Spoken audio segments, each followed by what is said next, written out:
राधे राधे सभी को। आशा है आप सब कुशल मंगल होंगे। आज का हमारा ये सेशन इस मैथ्स पीवाईक्यू सीरीज़ का रहने वाला है 25 सितंबर की शिफ्ट नंबर 2 के से रिलेटेड। आज हम आफ्टरनून शिफ्ट के 25 क्वेश्चंस को लगाने वाले हैं और मैं इस सेशन में आपको बताऊंगा किस तरह से जो है चीज़ों का अप्रोच करना है, किस तरह से क्वेश्चंस को सॉल्व करना है बेहतर वे में। ठीक है, आप भी और मैं भी हर एक सेशन के साथ हम कुछ नई चीज़ें सीखेंगे और कुछ मेथड्स को हम लोग डिस्कवर करेंगे जो कि इस क्वेश्चन में पर्टिकुलर टाइप्स ऑफ क्वेश्चंस में सूटेबल रहते हैं, टाइम कम कंज्यूम करते हैं, एफिशिएंट होते हैं एंड इजीली आप उनको याद कर सकते हैं विदाउट एनी मतलब कि फॉर्मूला वे बेस्ड को मैं मतलब कहने का मतलब ये है कि आप जो है बहुत सारे फॉर्मूलेस याद नहीं कर पाएंगे, तो हम basic plus tricks plus shortcut सब कुछ जो है मैं आपको सारे वीडियोस में, मेरे सारे सेशंस के जितने भी वीडियोस हैं सब में मैंने आपको बताए हैं, आगे भी बता रहूँगा। और वैसे भी अब हम जो है इस सीरीज़ के अंत में आ गए हैं, तो बिल्कुल बने रहिए लास्ट तक। ठीक है, तो बिना देरी करे आज का सेशन हम स्टार्ट करते हैं। स्टार्ट करने से पहले जो हमारा थीम श्लोक है उसको एक बार मन में दोहरा लेंगे। कर्माणे वाधिकारस्ते मा फलेषु मा कर्मफल हेतु परमार्थे संन्यासो सत्कर्मणि। और इसी श्लोक की पॉजिटिव एनर्जी के साथ जो है आज का सेशन हम स्टार्ट करेंगे। चलेंगे अपने पहले क्वेश्चन की तरफ जो कि रहने वाला है ये। एक टैबलेट हमें डेटा दे रखा है। This given table shows the number of students enrolled in different academic faculties of an institution during 2016 से 19 तक। अब क्वेश्चन क्या है? क्वेश्चन पूछता है from 2016 to 2019 what is the difference between total number of students enrolled in science and that of student enrolled in humanities. तो humanities और science के बीच में टोटल बच्चे जो हैं उसके बीच का डिफरेंस कितना है। तो ये साइंस है, ये ह्यूमैनिटीज़ है, टोटल निकाल लेते हैं, जोड़ लेते हैं। तो ये आएगा यहाँ पे 5 आ गया, हासिल लगी 3 आ गया यहाँ पे और ये 24 आ गया। इसको जोड़ लेते हैं, 9 आ गया, 3 आ गया, हासिल लगी 2 3 32 आ गया। तो 3 2 3 9 और 2 4 3 5 में डिफरेंस कितने का है? तो आप देख सकते हैं 4 0 8 804 का डिफरेंस है। तो answer will be option number B यानी कि 804 आपका आंसर हो जाएगा। बेसिक एडिशन टाइप का क्वेश्चन था, ज़्यादा मुझे कुछ करना नहीं था, सिर्फ पढ़ना था और आंसर आ जाता है। आगे आते हैं, फिर से हमें एक टैबलेट डेटा दे रखा है। इस बार जो है table shows the income of a person in 1000 per rupees per annum over the given years. अब क्वेश्चन क्या है? What is the average income from school as a salary per year earn by the person over the given years. ठीक है, तो school salary जो है वो उसको हमें सम करना है, उसका एवरेज निकालना है। ठीक है, तो सम कर लेते हैं, ये स्कूल सैलरी हो जाएगी आपकी। सम कर लेते हैं, 0 हासिल लगी 2 8 820 और कितने हैं 1 2 3 4 5, तो 5 से डिवाइड कर लो 820 को। तो 8 एकम 3 बच्चा छक्का चौवा 164। तो यानी कि 164,000 जो है वो आपका करेक्ट आंसर हो जाएगा। That is the average income from school as a salary per year. तो ये आपका करेक्ट आंसर हो जाएगा। सिंपल था, हमें बस एवरेज निकालना था, सम करके डिवाइड बाय 5। आगे आते हैं, सिंप्लीफाई करना है। और सिंप्लीफाई क्वेश्चंस में मैं आपको 2 चीज़ें बताता रहा हूँ कि 2 चीज़ों पर ध्यान देना है। पहली चीज़, सिंप्लीफाई क्वेश्चन इजी होते हैं तो सिलेबस्टिक होने के चांसेस काफ़ी ज़्यादा बढ़ जाते हैं। अगर आप देखेंगे तो बहुत से लोगों ने जल्दीबाजी के चक्कर में सिंप्लीफाई वाले क्वेश्चन गलत कर रखे होते हैं प्लस माइनस के चक्कर में, तो उस चीज़ का ध्यान रखना है। सेकंड चीज़, बॉड मास का नियम आपको नहीं छोड़ना है, बॉड मास का नियम फॉलो करना है। पहले ब्रैकेट, फिर ऑफ, फिर डिवीजन, मल्टीप्लिकेशन, एडिशन, सब्ट्रैक्शन। तो सबसे ये ब्रैकेट देख लेते हैं, इसमें ऑफ आएगा। ठीक है, ऑफ के अंदर, ऑफ के बाद ही ब्रैकेट, तो ब्रैकेट में हम पहले मल्टीप्लाई देखते हैं। 20 हो गया, 25 में से 20 गया तो 5 आ गया, फिर ऑफ आया तो 3 इंटू 5 15, 15 प्लस 5 यानी कि 20 आ गया। ये पूरे ब्रैकेट का आंसर 20 आ गया। ठीक है, अब हम इस ब्रैकेट को देख लेते हैं। इस ब्रैकेट में पहले डिवाइड होगा, तो डिवाइड करते हैं 8 आया, इंटू करते हैं 24 आया, तो ये एक तरह से हो गया 25 माइनस 8 प्लस 24, है ना। और 78 में से 20 घटाएंगे, अगर माइनस करेंगे तो कितना आएगा 58, तो प्लस का 58, यानी कि ये आंसर आ जाएगा 99 will be the correct answer. तो ऑप्शन नंबर सी आपका करेक्ट हो जाएगा। तो बस यही चीज़ आपको कंसीडर करनी है, आपको ध्यान देना है सिंप्लीफिकेशन में कि आप अगर 5-6 सेकंड एक्स्ट्रा भी टाइम ले लेते हैं कोई बात नहीं, हड़बड़ाना नहीं है। सिंप्लीफिकेशन क्वेश्चन ईजी होते हैं, पर जो चीज़ ईजी होती है उसमें गलती करने के चांसेस ज़्यादा होते हैं, तो ये चीज़ आपको ध्यान रखनी है। आगे आते हैं, हमें एक डेटा दे रखा है, टेबल दे रखा है। Consider the following table for total export of good of 5 companies over 5 years. ठीक है, कंपनी है RSTUV ऑफ 5 साल हैं, 2012, 13, 14, 15, 16। आपसे पूछा क्या है, आपसे पूछा है रेशियो ऑफ एक्सपोर्ट निकालना है, टू इंपोर्ट का रेशियो निकालना है, of company S and U, 2 company की बात की है, S और U, हम उसको मार्क कर लेते हैं। इन द ईयर 2015 की बात की है, इज 3:2 एंड 1:2। बोला गया है कि अगर एक्सपोर्ट का रेशियो 3:2 है और इंपोर्ट का रेशियो 1:2 है, तो हमें total import of company S and U और टुगेदर इन द ईयर 2015 निकालने हैं। ठीक है, तो आप देखेंगे S जो है इसके टोटल एक्सपोर्ट जो है 51 है और U का जो टोटल एक्सपोर्ट है वो 70 है। ठीक है, तो यहां से आप देख सकते हैं कि एक्सपोर्ट का रेशियो कितना था, 3:2 था, तो 3:2 की वैल्यू जो है वो कितनी दे रखी है, 51 और 70 दे रखी है। ठीक है, तो आप यहां पे नोटिस करेंगे, नहीं, सॉरी, ये तो सिर्फ एस की बात करें ना, एस और यू की बात है ना, तो ये सॉरी गलती होगी। तो मैं एक बार जो है यहाँ नहीं, ये एक्सपोर्ट की बात है, चलो ठीक है, ये एक्सपोर्ट रेशियो है ना, एक्सपोर्ट 1 और एक्सपोर्ट 2, ये एक तरह से समझ लो आप। ठीक है, और हम यहाँ पे लिख लेते हैं इंपोर्ट 1 और इंपोर्ट 2। ठीक है, बट इसमें एक्सपोर्ट और इंपोर्ट की बात कर रखी है ना, तो हम थोड़ा सा मैं इसको सही कर देता हूँ एक बार। हम एक्सपोर्ट और इंपोर्ट का ही रेशियो लेके चलते हैं दोनों कंपनीज का, तो उससे बेटर हो जाएगा।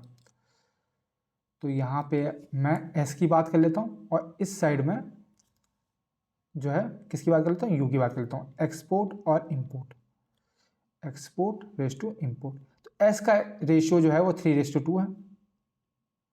ठीक है, और यू का जो है 1:2 है। ठीक है, इतनी बात, सिंपल सी बात। अब हमें दे क्या रखा है, हमें एक्सपोर्ट दे रखा है एस का 51, एस का कितना दे रखा है 51, और यू का कितना दे रखा है, यू का 70 दे रखा है। तो आप साफ साफ देख रहे हैं कि 3 से कितनी बार मल्टीप्लाई हो रहा है, 17 बार मल्टीप्लाई होगा, है ना, 17 तिया 51, तो इसको भी 3 से इंटू कर दो, 17 से इंटू कर दो, तो ये कितना हो जाएगा 34। ठीक है, ये 1 × 70 होता है, तो इसको भी 70 से इंटू कर दो, इंटू 70, तो ये कितना हो जाएगा 140। तो आपको सम ऑफ इंपोर्ट ही तो निकालना है, तो भाई इसका इंपोर्ट कितना है 34, इसका इंपोर्ट कितना है 140, जोड़ दो दोनों को, कितना हो जाएगा 174 will be the correct answer. Easy था, बस मैं थोड़ा सा स्टार्टिंग में थोड़ा टाइम ले लिया, लेकिन अगर आप मतलब समझेंगे इस चीज़ को तो ये आप इजीली इस क्वेश्चन को कर सकते हैं, ज़्यादा कुछ वो चीज़ नहीं है। ठीक है, आगे आते हैं। The ratio of expenditure to saving, expenditure to saving का रेशियो जो है एक औरत का दे रखा है 4:1। याद रखना, एक्सपेंडिचर 4 है और सेविंग जो है वो 1 है। If her income and expenditure are increase by 20 and 10%, अगर इनकम और एक्सपेंडिचर को बढ़ा दिया जाता है, ठीक है, तो आपको पता है इनकम हो गया, यहाँ पे एक्सपेंडिचर हो गया और सेविंग हो गया। इनकम और एक्सपेंडिचर का दे रखा है 4:1, तो इनकम जो होता है दोनों का सम होती है, तो ये कितनी हो जाएगी 5 हो जाएगी। सिंपल सी बात है। बोला गया है कि अगर इनकम को 20% बढ़ा दिया, 20% बढ़ा दिया, मतलब पहले अगर 100% थी तो अब 120 हो गई, तो निकाल लो 5 का, तो कितना हो जाएगा, ये 6 हो जाएगा। सिंपल सी बात है। साफ साफ दिख रहा है, 5 से नीचे कर जाएगा, ऊपर 6 आ जाएगा। और एक्सपेंडिचर बढ़ा दिया 10% से, तो 4 का 10% कितना होता है 0.4, है ना। तो ये कितना हो जाएगा, ये 4.4 हो जाएगा। इतना हो गया तो आपको बोला गया कि सेविंग में क्या चेंज आया। तो भाई इनकम 6 है, एक्सपेंडिचर 4.4 है, सेविंग कितनी हुई होगी, सेविंग हुई होगी 1.6। तो कितना बढ़ गया 0.6 बढ़ गया, 0.6 यानी कि 60% इंक्रीज हो गया आपकी सेविंग।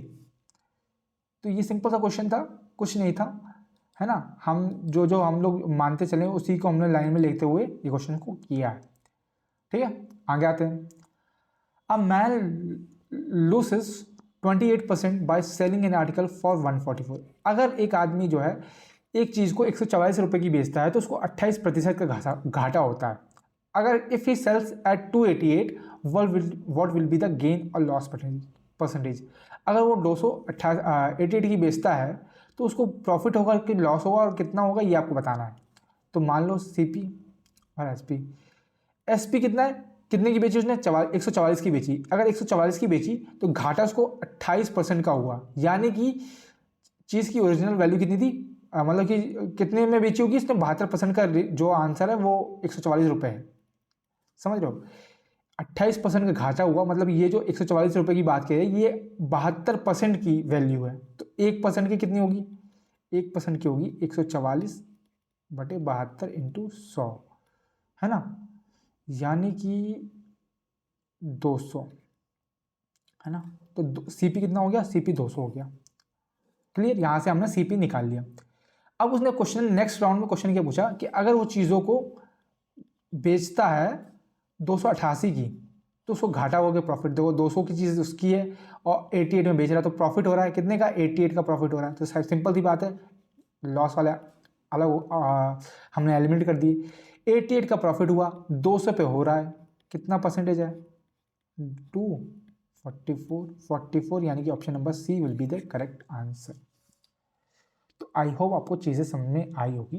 क्वेश्चन कुछ नहीं था, अगर आप लैंग्वेज समझ सकते हैं तो आप इजीली चीज़ों को बेहतर तरीके से कर पाएंगे।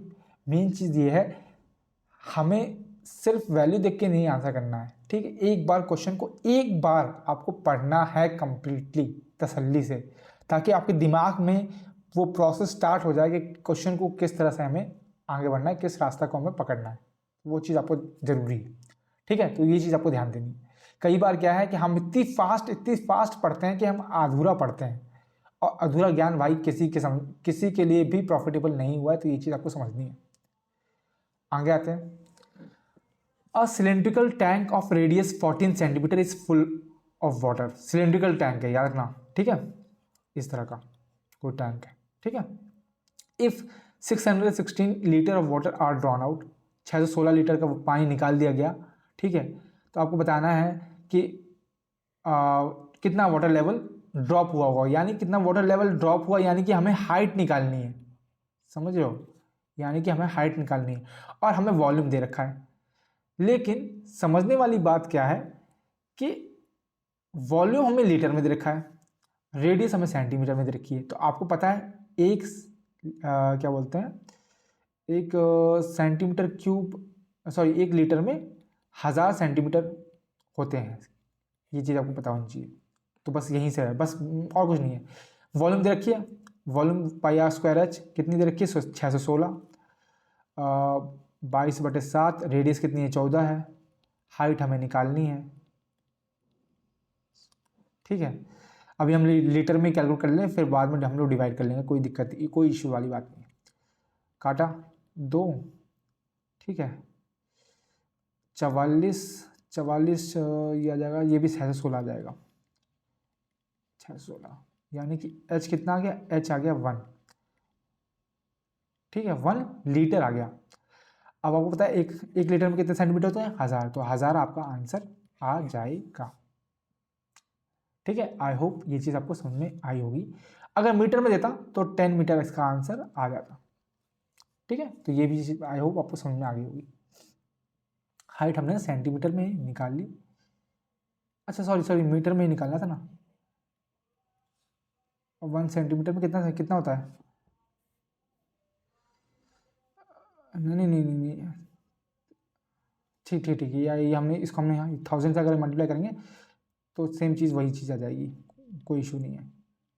ठीक है, 1000 10 आपका आंसर आया, 100 नहीं 10 आंसर आया, है ना।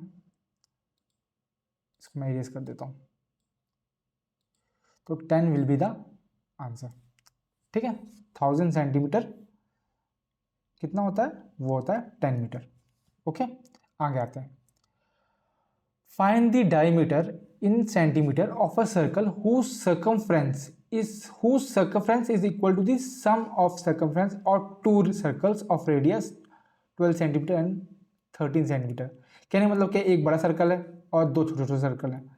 बोला गया है कि इसकी जो सर्कमफ्रेंस है इन दोनों के सर्कमफ्रेंस के इसके सम के बराबर है। तो सिंपल सी बात है, बड़े वाले को हम आर मान लेते हैं, ठीक है, और जो छोटे वाले हैं उनको हम R1 R2 मान लेते हैं। यही तो बोला गया है। तो यहाँ से सिंपल आप देख सकते हैं कि 2 पाई जो है वो कैंसिल हो जाएगा, R जो है वो हो जाएगा R1 + R2, है ना, यानी कि 12 + 16 यानी कि 28। सिंपल था। लेकिन पूछा क्या है, पूछा आपसे डायमीटर है मेरे दोस्त। डायमीटर क्या होता है, रेडियस का डबल, यानी कि 56 विल बी द आंसर। लेकिन आप देखेंगे कि 28 भी दे रखा है, तो यहीं पे आप गलती खा सकते हैं। तो इसकी चीज़ आपको ध्यान देना है कि एक्चुअल में पूछा क्या है। क्वेश्चन को एक बार तसल्ली से पढ़ना है, यही मैं आपको सलाह दूंगा। ठीक है, आगे आते हैं। In a quadrilateral ABCD quadrilateral AB = BC, AD = DC। तो हम बना लेते हैं, एक क्वाड्रिलेटरल बनाते हैं। ये हमारा क्वाड्रिलेटरल हो गया, इसको नाम देते हैं ABCD। AB = BC, AB = BC, ठीक है, AD = DC। ठीक है, एंगल ADB ये कितना है, 2y - 7, 2y - 7 है, कोई बात नहीं। ठीक है, एंगल BDC कितना है, 33। BDC ये कितना है, ये है 33, अच्छी बात है। एंगल DBC ये वाला एंगल कितना है, ये है 3x + 2। आपको निकालना क्या है, 2x + 3y। हमें x और y की दोनों की वैल्यू निकालनी पड़ेगी और फिर हमें 2x + 3y की वैल्यू निकालनी है। ठीक है, तो अब आपको पता है ये इसके इक्वल हो गया, ये इसके इक्वल हो गया, एक कॉमन हो गया। तो इससे क्या है, जो दोनों ट्राइंगल हैं वो कॉन्ग्रुएंट हो जाएंगे। ADB कॉन्ग्रुएंट हो जाएगा BCD के। ठीक है, क्यों, क्योंकि ये इसके इक्वल है, ये इसके इक्वल है, और ये वाली जो साइड है वो कॉमन हो जाएगी। तो जब ये जो है इक्वल हो जाएंगे तो आप देखेंगे क्या जो है, जो एंगल ADB है वो एंगल BCD के इक्वल है, यानी कि 2y - 7 जो है वो 33 के इक्वल हो जाएगा। यहाँ से हमें y की वैल्यू निकल के आ जाएगी, ये कितना हो जाएगा, 40 20 आपकी y आ जाएगी। ठीक है, y 20 आ गई। सेम चीज़ क्या है, जो आपका क्या बोलते हैं DBC है वो आपका BAD के इक्वल आ जाएगा, है ना, यानी कि और BAD कितना हो जाएगा आपका, ये हो जाएगा आपका 40 33 3x + 2, ये BAD ये कितना हो जाएगा आपका, ये भी हमें दे रखा है ना, ये तो मैंने लिखा ही नहीं भाई, ये 68 दे रखा है। ठीक है, तो ये 68 के बराबर हो जाएगा, मतलब कि 3x + 2 जो है वो 68 के बराबर हो जाएगी। तो इससे जो 3x की वैल्यू 66 आ जाएगी, तो x की वैल्यू कितनी आ जाएगी, 22 आ जाएगी। ठीक है, बस यहाँ पर डाल दो, 2 × x यानी 2 × 22 + 3 × y यानी 3 × 20 इक्वल्स टू 60 + 44 104, 104 आपका करेक्ट आंसर हो जाएगा। It was quite simple. अगर आप कॉन्ग्रुएंसी के कॉन्सेप्ट से वाकिफ हैं तब ये सिंपल हो जाता है। ठीक है, आगे आते हैं। If cot square theta -2 cos square is cot square theta -2 cos square theta equals to 0, then find the value of theta. हमें थीटा जो है वो हमारा 0 से बड़ा है, 90 से छोटा है। तो सिंपल सी बात है, ज़्यादा दिमाग मत खर्च मत करना, पुट करके देख लो। cos पहला 45 है तो cot स्क्वायर 45 कितना होता है, 1 माइनस cos स्क्वायर कितना होता है, 1/√2 होता है, स्क्वायर हो जाएगा 1/2 1/2 1/2 कैंसिल हो जाएगा, 1 - 1 1 जो है वो 0 हो जाएगा, मतलब कि थीटा जो है वो आपको 45 पे सेटिस्फाई हो जाएगा। सिंपल सी बात है, ये मैंने मन में कर लिया, लेकिन मैं आपको यहाँ पर करके दिखा देता हूँ, है ना। Cot square 45 minus 2 cos square 45 equals to 0। Cot 45 कितना होता है 1, 1 का स्क्वायर 1 ही हो जाएगा। 2 कॉस स्क्वायर 45 कितना होता है 1/√2, उसका स्क्वायर बोला गया। ठीक है, तो 1 माइनस 2 इंटू 1/√2 का स्क्वायर यानी 1/2, 1/2 यानी कट जाएगा 1 आ जाएगा, तो 1 माइनस 1 कितना हो जाएगा 0 हो जाएगा, यानी कि ये दोनों सेटिस्फाई हो जाएंगे। तो थीटा कितना आ गया 45 आ गया। तो इस तरह से आप फास्टली कर सकते हैं डायरेक्ट वैल्यू पुट करके। ठीक है, कभी कभी हो सकता है ऑप्शन सेकंड और थर्ड लग जाए, लेकिन कितना ही टाइम लगेगा भाई, 5-6 सेकंड एक्स्ट्रा लग जाएंगे, उससे ज़्यादा नहीं लगेगा। तो ये सिंपल चीज़ है, रादर देन इसको सॉल्व करने में बैठोगे तो थोड़ा सा टाइम कंज्यूम हो जाएगा, और क्या पता उस टाइम पे आपको फॉर्मूले भी याद ना रहें तो और भी दिक्कत हो जाए। तो ये चीज़ आपको समझनी है। आगे आते हैं, the relation between k1 and k2 for which the system of linear equation k1x plus 3y equals to 8 and 4x plus k2y equals to 16 represent coincident line. अब कोइंसिडेंट लाइन क्या होती है मैं बहुत बार बता चुका हूँ, एक लाइन के ऊपर दूसरी लाइन लेटी हुई है, उसको हम बोलते हैं कोइंसिडेंट लाइन। और इस लाइन की जो इक्वेशंस होती हैं वो क्या बोलती हैं कि कोफिशिएंट ऑफ x जो है वो बराबर होते हैं कोफिशिएंट ऑफ y के और कोफिशिएंट ऑफ कांस्टेंट के, ऐसा बोलती है कोइंसिडेंट लाइन की इक्वेशन। सिंपल सी बात है, डाल दो। a1 क्या है यहाँ पे k1 हो जाएगा, a2 क्या हो जाएगा 4 हो जाएगा, 3 हो जाएगा b1 और b2 k2 हो जाएगा, और ये 8/16 कट कर देंगे तो 1/2 हो जाएगा। तो यहाँ से सिंपल सी बात है, कंपेयर कर लो k1 k2 की वैल्यू, है ना। तो क्या देखो, ये 1/2 है, ये 1 है, और यहाँ पर 4 है ना, यहाँ k1 क्या इसका हाफ हो गया, यानी ये 2 हो जाएगा। इसमें कंपेयर करें, अगर ये 3 है, मतलब 1 की वैल्यू 3 है, तो 2 की वैल्यू कितनी हो जाएगी 6 हो जाएगी, तो k2 हमारा क्या हो जाएगा 6 हो जाएगा। तो आप देख सकते हैं कि k1 और k2 के बीच में क्या रिलेशन है, एक 2 है एक 3 है, मतलब ये इसका 3 गुना है, यानी कि k2 equals to 3 times of k1। That is the correct equation relation between k1 and k2 for this types of equations. I hope आपको समझ में आएगा, बस ये चीज़ आपको याद नहीं है, कोइंसिडेंट लाइन जो है वो इनफाइनाइट सॉल्यूशन दिखाती हैं, ये भी लिख लो आप, इनफाइनाइट सॉल्यूशन दिखाती हैं, और इनकी इक्वेशन जो है आपस में कोफिशिएंट का रिलेशन है वो इस तरह की होती है, a1 equals to a2, a1/a2 equals to b1/b2 equals to c1/c2। तो ये चीज़ आपको ध्यान रखनी है। आगे आते हैं, two pipes x and y can fill a tank in 14 and 21 hours. दो पाइप हैं, एक का नाम x है एक का नाम y है। x जो है 14 घंटे में पानी भर देता है और y जो है 21 घंटे में पानी भर देता है। Both tank are opened simultaneously to fill the tank. दोनों पाइपों को एक साथ खुला छोड़ दिया गया, आपको बताना है कितनी देर में वो टंकी भर देंगे दोनों मिलके। तो सिंपल सा है, ये तो सबसे सिंपल इक्वेशन है। 14 लेता है 21 घंटे लेता है, एलसीएम ले लो, एलसीएम 42 आ जाएगा। ये तिक्का ये दुक्का टोटल दोनों साथ में मिलकर कितने हैं 5 की एफिशिएंसी से काम करेंगे। 5 की एफिशिएंसी से करना है 42 घंटे का काम करना है, तो कितना टाइम लगेगा 40 बटे यानी कि 8/2.5 यानी कि 8, यानी कि ऑप्शन नंबर ए जो है आपका करेक्ट आंसर हो जाएगा इन टर्म्स ऑफ आवर। ठीक है, आगे सॉल्व नहीं करना है क्योंकि हमको सिंपल यही दे रखा है। इजी था, कुछ नहीं था, ये बेसिक क्वेश्चन है विथ रिस्पेक्ट टू टंकी, पाइप एंड टंकी वाला सबसे बेसिक क्वेश्चन है ये। ठीक है, ये चीज आपको पता होनी चाहिए। आगे आते हैं, two circle intersect at 2 points P and Q। ठीक है, PR and PS are diameter of this 2 circles, what is angle PQR। तो अगर मैं आपको सर्कल बना के दिखाऊं तो ये कुछ इस प्रकार बोल रहा है, एक सर्कल ये है और एक सर्कल ये है, दोनों आपस में इंटरसेक्ट कर जाते हैं। करवा देते हैं हम, ये करवा दिया। ठीक है, एक पॉइंट P है और एक पॉइंट Q है। PR एंड PS डायमीटर है, डायमीटर बना लो भाई, ये सेंटर हो जाएगा अगर यहाँ से तो ये डायमीटर इस तरह से बन जाएगा। ठीक है, सेम इसका सेंटर मान लो, तो ये इस तरह से, मतलब ये उसके ऊपर से है, समझ जाओगे आप, है ना। ये आपके डायमीटर हो गए R और S। ठीक है, और PQR आपको एंगल निकालना है, यानी ये वाला एंगल आपको निकालना है। ये वाला। तो ये तो बहुत ही इजी क्वेश्चन हो गया। कैसे हो गया मैं आपको बताता हूँ।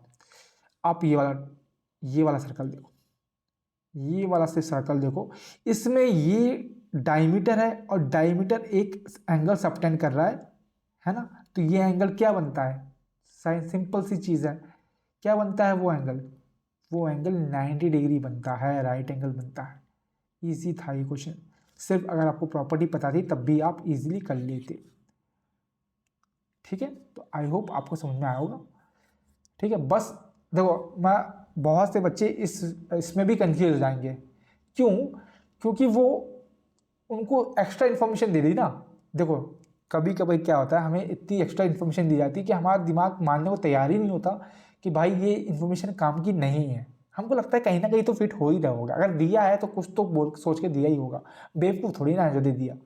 पर वही चीज़ है, आपको समझना है कि क्या वैल्यू, क्या इन्फॉर्मेशन आपके लिए सही है, क्या नहीं है। ठीक है, आगे आते हैं। Naman borrows a sum of 3,48,020 rupees at the rate of 8% per annum simple interest. ठीक है, eight the end of first year he रिपेज 15,090 rupees. पहले साल उसने जो है इतना अमाउंट वापस कर दिया towards return of principal amount borrowed, principal amount से। ठीक है, if Naman clear all his pending dues at the end of second year including interest payment that occurred during the first year, how much does he pay at the end of second year? तो simple सी बात है, नमन ने कुछ पैसा लिया, उसका कुछ 8% ब्याज पे लिया और उसका कुछ हिस्सा जो है उसने पहले साल वापस कर दिया और बचा का जो है जितना भी हिस्सा है सेकंड ईयर जो है इंटरेस्ट के साथ उसने लौटा दिया। तो आपको बताना कितना उसने पेमेंट किया होगा। सिंपल सी बात है, दोनों साल का ब्याज तो उसने दिया ही दिया है, S1 भी दे रखा है, S2 भी दे रखा है। ठीक है, और साथ में एक साल बाद उसने इतना अमाउंट दिया तो इसको भी आप ऐड कर लो। तो ये तीनों को अगर ऐड कर लोगे तो ये टोटल पैसा उसके ऊपर उसने देना पड़ा है उसको, ये चीज़ आपको निकालनी है। सिंपल सी बात है, पहला सिंपल इंटरेस्ट पहले साल का निकालेंगे, 348020 था, 8 साल 8 ब्याज था उसका एक साल के लिए, 100 रुपये कट कर लो, अट्ठे यानी कि 8 दूनी 16, 1 4 8 8 27 और ये 10 है तो पॉइंट लगा लो, यहाँ पे ये पॉइंट लग गया। ठीक है, एक साल का इतना ब्याज मिला और एक साल बाद उसने 15,090 रुपये वापस कर दिए। तो प्रिंसिपल कितना था, प्रिंसिपल था 3,48,020 रुपया, उसमें से 15,000 रुपये उसने वापस कर दिए, 15,090 रुपये। अब कितने पे कितना प्रिंसिपल बचा, प्रिंसिपल बचा। अब दूसरे साल जो ब्याज लगेगा वो इस पर लगेगा। तो सिंपल सी बात है, दूसरे साल ब्याज कितना लगा, 3392930 पे लगा, 8% के हिसाब से एक साल के लिए। 100 कट कर लो, 8 3 24, 4 3 6 6 2 10 है, पॉइंट यहाँ पे लगा लो। तो ये दूसरे साल का ब्याज उसका इतना लगा। तो अब eight the end of second year कितना टोटल कितना अब तक पे करना पड़ा, एक तो इतना पे करना पड़ा, एक इतना पे करना पड़ेगा क्योंकि 2 साल का ब्याज है, साथ में जो है इतना प्रिंसिपल तो आपको देना ही पड़ेगा। ठीक है, तो प्रिंसिपल कितना है, 332930। ठीक है, साथ में पहले साल का ब्याज कितना है, 27841.6 और दूसरे साल का ब्याज कितना है, 26634.4 यानी कि 0 6 0 4 7 8 3 3874 यानी कि ऑप्शन नंबर बी आपका सही आंसर हो जाएगा। आई होप ये चीज़ आपको समझ में आई होगी। इस तरह के क्वेश्चन जो हैं वो मल्टीपल टाइम्स एसएससी ने पूछे हैं 2024 में, तो ये चीज़ आपको ध्यान रखनी है और हमने बहुत बार ऐसे क्वेश्चन सॉल्व किए हैं, तो अब तक तो आप स्ट्रांग हो जाना चाहिए। ठीक है, आगे आते हैं। If x equals to p sec a cos b and y equals to q sec a sin b and z equals to r tan theta a, then find the value of x square upon p square, y square upon q square minus z square upon r square। Simple है, लिख लो फटाफट, वैसे तो सब cut जाएगा, आप अगर दिमाग में नहीं सोच पा रहे तो मैं लिख के समझा देता हूँ। sec square a cos square upon P square, दिख रहा है आप, पी स्क्वायर कट जाएगा। ठीक है, वैसे ही Q square sec square sine square B upon Q square, ये इससे कट जाएगा, माइनस जेड कितना है R square tan square upon R square. तो दिख रहा है आपको सब, ये सब कट रहे हैं आपस में। दूसरी चीज़, यहाँ से सेक और सेक यहाँ से कॉमन ले लो, कॉमन ले लोगे तो ये कॉस स्क्वायर है प्लस साइन स्क्वायर, ये बन जाएगा sine square plus cos square, यानी कि ये 1 हो जाएगा, माइनस टैन स्क्वायर ये बचेगा, यहाँ पे बचेगा अब क्या, सेक स्क्वायर है माइनस टैन स्क्वायर है, जो कि क्या होता है 1 होता है, आंसर वुड बी 1। ठीक है, तो ये आप, ये मतलब कि अगर आप दिमाग में करते तो भी ज़्यादा टाइम नहीं लगता है ना, बट कोई बात नहीं, मैं आपको समझाना मेरा काम है, मैं आपको बता रहा हूँ। लेकिन ऐसे क्वेश्चन को आप पहले एक बार दिमाग में प्ले कर दिया कीजिए, एटलीस्ट 10 सेकेंड दिया कीजिए कि किस तरह से रास्ता निकल रहा है। अगर नहीं निकलता तब कॉपी पेन उठाया कीजिए। और देखिए, पहली बार में कोई नहीं कर पाता है, रेगुलर प्रैक्टिस करेंगे तभी आप वो लेवल पे पहुँच पाएंगे। ठीक है, आगे आते हैं। The value of X plus Y square, sorry X plus Y का whole square plus X minus Y का होल स्क्वायर क्या होगा। सिंपल सी बात है।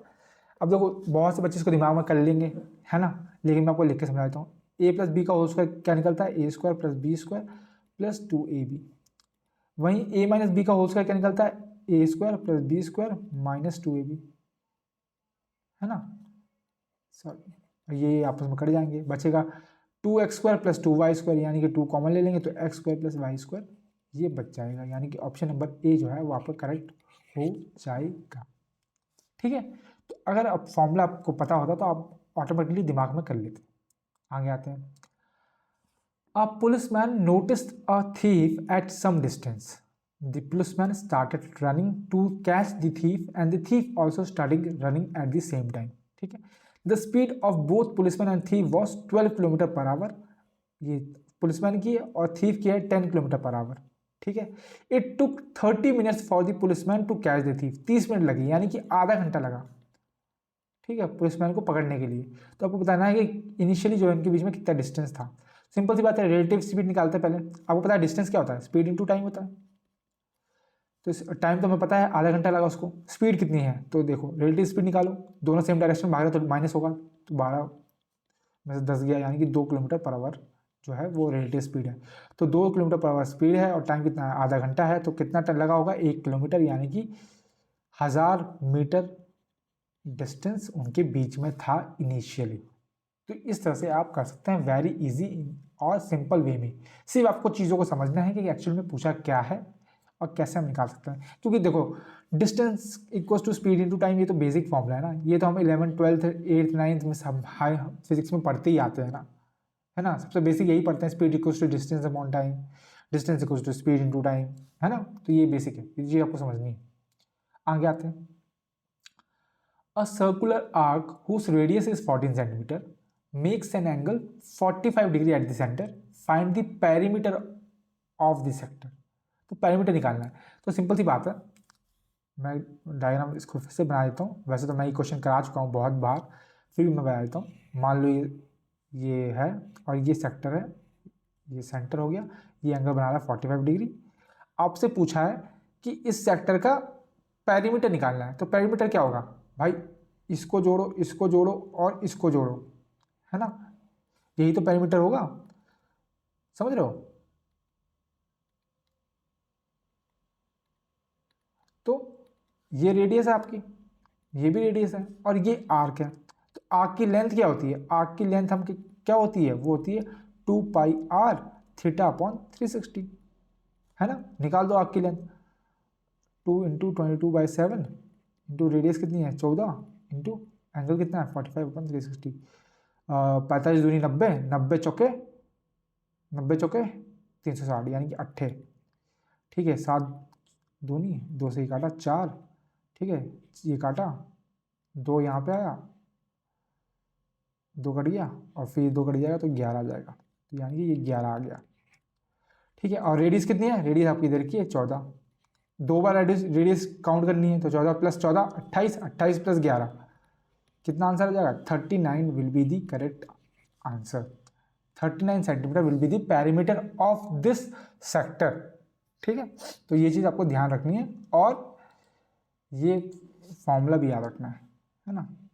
वैसे तो आपको आई में याद ही होगा क्योंकि हम बहुत बार कर चुके हैं, लेकिन फिर भी आपको याद रखना है, वेरी वेरी इंपॉर्टेंट। ठीक है, चलते हैं आगे। अगला क्वेश्चन हमने टेबल दे रखा है। टेबल में बोला गया है the given table shows the number of clerical and officer cadre employees recruited by the 4 different bank ABCD from the year 2011 से 2014 तक। ठीक है, क्वेश्चन क्या पूछता है, क्वेश्चन देख लेते हैं।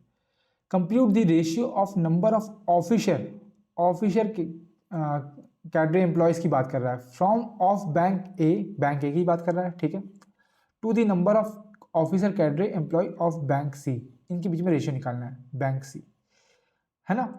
ऑफिसर की बात कर रहा है तो ऑफिसर ये वाला है, ये वाला है। सम कर लो भाई, जोड़ लो, 0 2 13, इसको जोड़ लो 5 5 11, इसका रेशियो निकालना है, निकाल लो 1320 1155, कट कर लो, 11 से भी कट कर लो 105 120 कट कर लो 24 21 कट कर लो 8 7 8:7, यानी ऑप्शन नंबर डी आपका करेक्ट आंसर हो जाएगा। सिंपल सा रेशियो पूछा था, सम करके रेशियो निकाल देना है। आगे आते हैं। इफ m इज इवन, अगर m इवन है, m की वैल्यू इवन है, then dash is divisible by, ये किससे डिविजिबल होगा, 8m - 1। तो सिंपल सी बात है, m को अगर 0 रखेंगे तो 1 - 1 0 हो जाएगा, तो 0 तो आंसर है नहीं। m को 2 रख लेते हैं, सिंपल सी बात है, m को 2 रख लेते हैं। तो m को 2 रखते हैं तो 8 का स्क्वायर -1 यानी कि 8 का स्क्वायर 64 -1 यानी कि 63, यानी कि ये डिविजिबल किससे होगा, 63 से डिविजिबल हो जाएगा। सिंपल सिंपल है ना। अगर हम m को 1 रखते, पर m को 1 रख नहीं सकते, क्यों, क्योंकि m को बोला गया है कि m जो है वो इवन है। तो इवन क्या होता है, ये तो 0 0 2 4 6 8, तो 0 हमने चेक कर लिया, आप 2 चेक कर लेते हैं, सिंपल सी चीज़ है ना, क्योंकि ज़्यादा बड़ा दे नहीं रखा ना यहाँ पे ऑप्शन में। इस तरह से आपको दिमाग दौड़ाना है। ओके, आगे आते हैं।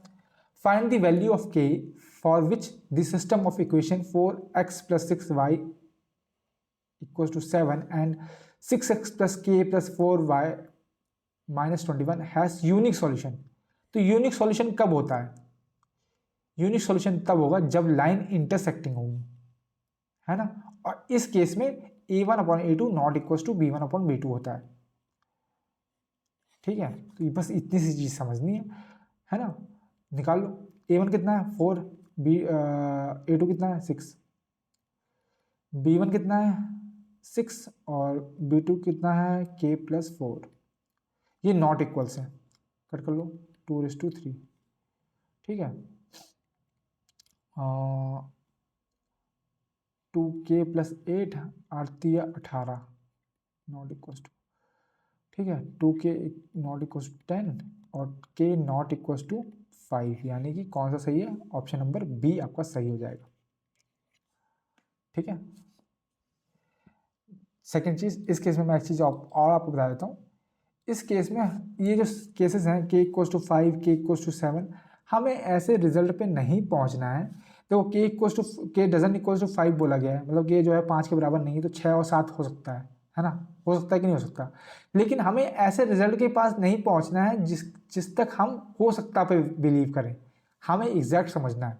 तो ये चीज़ आपको ध्यान देनी है, क्योंकि बहुत से बच्चे ऐसा करेंगे, मतलब कि एकदम से दिमाग लगाएंगे कि भाई देखो k जो 5 के इक्वल नहीं है तो 7 हो सकता है, जाहिर सी बात है, लेकिन वो चीज़ आपको समझनी है। ठीक है, जिस सॉल्यूशन तक आप पहुंच सके वही सॉल्यूशन को आपको करेक्ट मानना है, बाकी सबको आपको अननोन मानना है। ठीक है, आगे आते हैं। During a new year cell, एक नए साल की सेल लगी, हर साल लगती है। और shopkeeper offers a discount scheme to his customer, shopkeeper ने एक डिस्काउंट स्कीम दी, बोला buy 5 sweaters get 2 sweater free, 5 sweater खरीदो 2 स्वेटर फ्री पाओ। तो आपको बताना है इफेक्टिव परसेंटेज डिस्काउंट कितना है। तो सिंपल सी बात है, 2 स्वेटर फ्री दे रहा है। ठीक है, टोटल स्वेटर कितने हैं, 7 हैं, 5 यहाँ 2 यहाँ, 7 है ना, तो परसेंटेज निकाल लो। 200 बटे 7 यानी कि 7 2 28, बच गया 4 बटे 7 यानी 28 4 बटे 7 percentage will be the correct answer. ठीक है, समझ रहे हो, कंफ्यूज नहीं होना, 2/5 नहीं कर देना मेरे भाई। ठीक है, टोटल स्वेटर्स कितने हैं, टोटल स्वेटर कितने हैं, 5 यहाँ दे रहा है, 2 यहाँ दे रहा है, 7 स्वेटर टोटल दे रहा है वो। बस यही चीज़ समझनी है, 7 पे 2 फ्री हैं, 7 पे 2 फ्री हैं, ये समझो आप। ठीक है, तो बस यही चीज़ समझनी है आपको। आगे आते हैं। इन दी 8th class consisting of 30 student, 8th class में 30 बच्चे हैं। अब मैथमेटिक्स टेस्ट वॉज टेकन, एक मैथ का एग्जाम लिया गया। 10 student had an average score of 90, 10 student के एवरेज मार्क्स 90 आए। And the other student had an average score of 75, और बचे हुए बच्चे हैं उनके एवरेज मार्क्स 75 आए। तो बच गए कितने बच्चे हैं, 10 बच्चों को बता दिया तो बच गए कितने बच्चे हैं, 20 बच गए, उनका एवरेज 75 है। आपको पूरे का एवरेज निकालना है, सिंपल सी बात है। 10 बच्चों का एवरेज 90 है, 20 बच्चों का एवरेज 75 है, टोटल बच्चे कितने हैं, 30 हैं।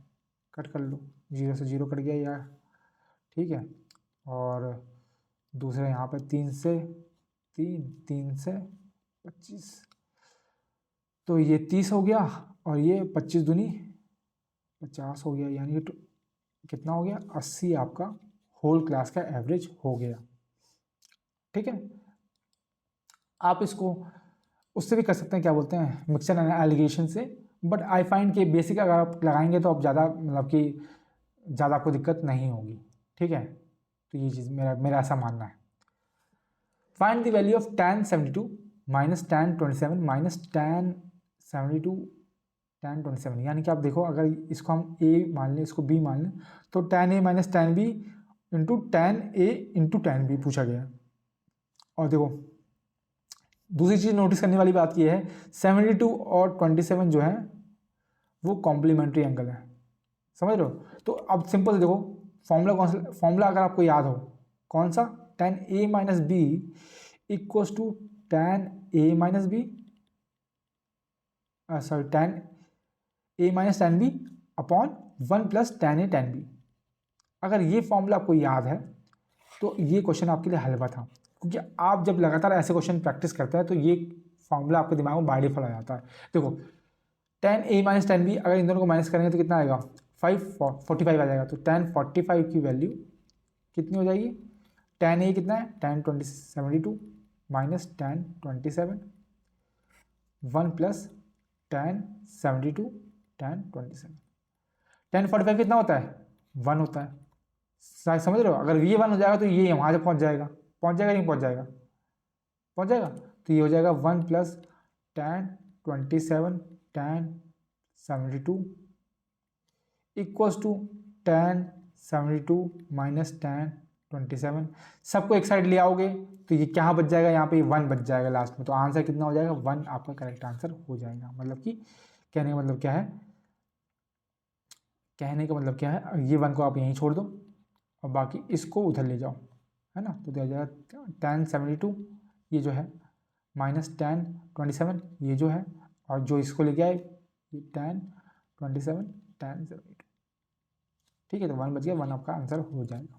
तो ये सिंपल क्वेश्चन था, अगर आपको पता था, बहुत बार प्रैक्टिस कर चुके होते तो आप इजीली इस क्वेश्चन को देख के ही समझ जाते कि भाई ये क्या करना है आपको इसमें। ठीक है, तो ये फॉर्मूला अगर नहीं आता तो आप याद कर लीजिए, tan a minus B equals to tan a minus tan b upon 1 plus tan a tan b। ठीक है, तो यही चीज़। आगे आते हैं। If a ratio b equals to 6:8, b is to c equals to 5:11, find the value of a is to b is to c। Simple है, हम बहुत बार कर चुके हैं, वैसे तो मैं यहीं से कर देता, लेकिन मैं आपको समझा के करवाता हूँ, मैं समझा देता हूँ एक बार। a रेस टू b कितना दे रखा है, 6:8 दे रखा है। ठीक है, b रेस टू c कितना दे रखा है, 5:11 दे रखा है। अब देखो कॉमन क्या है, दोनों में कॉमन क्या है, दोनों में कॉमन b है, तो b की वैल्यू को सेम करो। 8 और 5 का एलसीएम कितना होता है, 40 होता है। इसको, इस पूरे को 5 से मल्टीप्लाई कर दो और इस पूरे को 8 से मल्टीप्लाई कर दो, कर दोगे तो 40 40 40 हो जाएगा एलसीएम। अच्छा 88, 6 पंचे 30, कट कर लो, ये 15 आ जाएगा, ये 20 आ जाएगा और ये 44 आ जाएगा। 15 20 44, यानी ऑप्शन नंबर डी आपका करेक्ट आंसर हो जाएगा। ठीक है, सिंपल था। वैसे मैं क्या है, मैं यही दिमाग लगा लेता, देखो मैं यही दिमाग लगा लेता कैसे, देखो b यहाँ पे 8 है, b यहाँ पे 5 है, तो 8 और 5 का एलसीएम कितना होता है, 40 होता है। तो जो जो b की वैल्यू आती वो 40 का मल्टीपल होती है ना। तो क्या देखो 40 को हम कितना भी काटेंगे 23 तो आएगा नहीं, कितना भी काटेंगे 31 तो आएगा नहीं, कितना भी काटेंगे 32 तो आएगा नहीं। तो सिंपल सी बात है, ये यहीं से एलिमेंट हो जाते हैं और यहीं से हमें आंसर ये ऑप्शन नंबर डी मिल जाता। समझ रहे हो। बट अगर नहीं उस टाइम पे दिमाग क्लिक नहीं कर रहा तो आप बेसिक से भी करेंगे तो भी 5-6 सेकंड के अंदर आप निपटा देंगे क्वेश्चंस को, ये मेरा भरोसा है। और प्रैक्टिस करते रहेंगे तो आप और फास्ट हो जाएंगे। याद रखना, कॉन्सेप्ट से बच्चे फास्ट नहीं होते हैं, प्रैक्टिस से होते हैं। ठीक है, ये चीज़ आपको ध्यान रखनी है। तो यहीं पे हमारा जो है आज का सेशन खत्म होता है। आई होप बहुत कुछ आपने सीखा होगा, मैंने भी थोड़ी सी चीज़ें सीखी हैं इस सेशन के दौरान। हम कभी जब डिस्कस करेंगे तो मैं उन सभी चीज़ों को लाइन अप करके मैं आपको समझाऊंगा। ठीक है, फिलहाल अगर किसी बच्चे को लगता है कि उनके पास कोई बेहतर तरीका है किसी क्वेश्चन को सॉल्व करने का, एफिशिएंट मेथड है एंड बेसिक है, तो आप उस क्वेश्चन के आगे मुझे कमेंट सेक्शन में मेंशन कर सकते हैं। ठीक है, और मैं कोशिश करूंगा कि अगली कोई सीरीज में उस मेथड को यूज़ करने की, ताकि उससे जो है सबका हेल्प हो सके। ठीक है, तो बस इसी के साथ जो है मैं सबसे अलविदा कहता हूँ। मिलते हैं अगले वीडियो में, तब तक के लिए राधे राधे सभी को।